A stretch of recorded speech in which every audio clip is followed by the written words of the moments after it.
ராமதாஸ் இருவரும் சில நிமிடங்கள் தனிமையாக பேசியதாக கூறப்படுகிறது. அதனைத் தொடர்ந்துதான் நிர்வாகிகள் அனைவரும் ஒன்றாக சேர்ந்து சுமார் ஒரு பேச்சுவார்த்தை நடத்தினர். சுமார் 1 மணி நேரத்துக்கு மேலாக அந்த பேச்சுவார்த்தை நீடித்தது. அதன் பின்னர் செய்தியாளர்களை சந்தித்த பாமக தலைவர் அன்புமணி ராமதாஸ், இது உட்கட்சி விவகாரம், இது எங்களுக்குள்ளே எனக்கு எல்லாமே ஐயா தான் என்று வெளிப்படையாக ஒரு பேட்டியை கொடுத்திருந்தார். அதனைத் தொடர்ந்து மீண்டும் உள்ளே சென்ற அவர்கள் உணவு அருந்திவிட்டு பின்னர் அன்புமணி ராமதாஸ் மீண்டும் சென்னை புறப்படுவதற்காக வெளியே வந்திருந்தார்.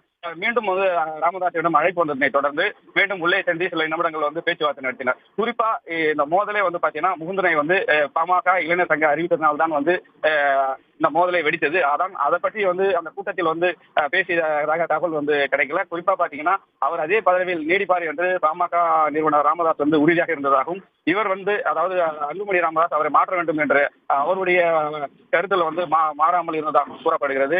இன்று ஒரு சமரச பேச்சுவார்த்தை ஒரு கூட்டம் நடத்திய போதிலும் இது முடிவுக்கு எட்டாத நிலையே இருக்கிறதாக கூறப்படுகிறது.